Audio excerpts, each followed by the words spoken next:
Kenilworth Road, Luton Town manager Nathan Jones. A 2-0 defeat to Championship opposition, but a good performance from your side. You're proud of what they've achieved tonight? Yeah, I am. Look, still elements of naivety because look, they've got real Championship quality. You know, Dave McGoldrick's been one hell of a player for a good while, and I said that was the difference really in 2 bits of real quality from him and one in the game. I mean, I don't think we deserve to concede the second goal, but look, we have to eradicate that. But as far as performance-wise, now we went about our work. Look, I'm very, very proud of them. They worked tirelessly. We moved the ball really, really well, and to be honest, we had the best chances first half. I mean, Elliot Lee's missed an absolute glorious opportunity to send us in level, and we've actually, apart from the counter-attack, we were making all the run when they were just trying to pick us off on the counter-attack. But I was very, very pleased. I thought we quitted ourselves, and it was a real even, well-contested game. So I'm very, very proud of them today.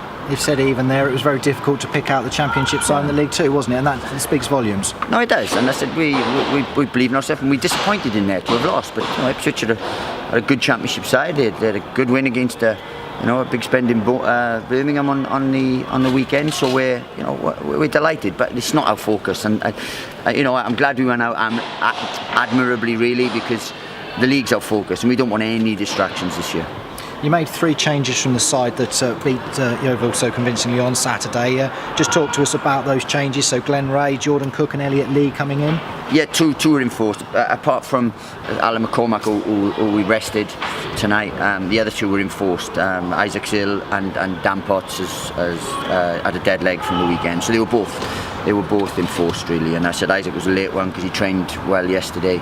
Was feeling a little bit under the weather, and then just it got worse today. So that's why they were enforced changes really. I mean, talking of Isaac, let's just clear up now. There's been a lot of speculation today. Obviously, you've just said he's not well, and that's why he's not played today. Anything further on any other the bids and the rumours that are going around? We've had no bids. We've had no bids since any kind of things. A lot come out in the media, but I mean, at the minute it's just getting a little bit of a circus because this club does not revolve around Isaac Vassell. Isaac Vassell a year ago was playing for Truro. We've given him an amazing platform. He's done fantastically well. We haven't. If someone's going to bid and someone's going to meet our valuation, then fine. But if not, let it lie. Let the boy get on with his football so we can actually concentrate on what Luton Town, which is a club with massive tradition, with some fantastic players here. We don't revolve around Isaac Vassell. We have fantastic strikers here. And what we want, if Isaac Vassell's got to stay at the top of his game to stay in our team. So look, we're fine. We've got Danny Houghton coming back. Let's talk about those things. Let's talk about the performance tonight, not keep on about Isaac Vassell. If we get a bid that we've decided that we accept, then fine. If not, let's move on. Thanks for clarifying that. So you said obviously it's not the focus this season, but the squad you've put out, the players that you're using, it's important that they've all got opportunities to play as well in the competitions, with the games thick and fast at the moment. Yeah, it is, but look, it's early on in the thing, and we've looked after them in pre-season, so these are the games we knew. Obviously we had Ipswich soon, so it's a good real test for them. We've got another test, and then we can give them a little block of days and change the side slightly for the Tottenham game. But no, look, they're in good form at the minute. They're hungry to do well, and I thought we were excellent at times today, and competing against a very, very good side who had some real quality, and they've come strong tonight, so showed the respect they paid us as well. And Marek Steck took a heavy whack on Saturday. You kept him as your goalkeeper today, and he's made a fantastic save in the second half once again, hasn't he? Tipping over the bar. Yeah, and look, he's a good keeper, and he's just going to get better, and we believe he's going to get better.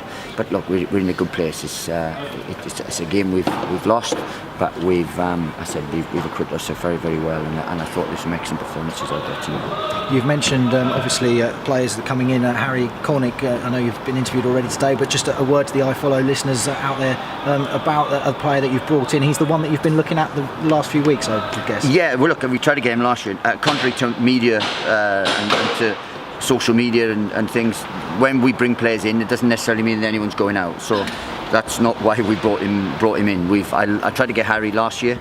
He's a player I looked at when I was at Brighton. He was a young player when I was at Brighton, and he was on loan. He was a young player, so he's one we looked at, and I liked him. And then I tried to get him this time last year, and it didn't quite get it.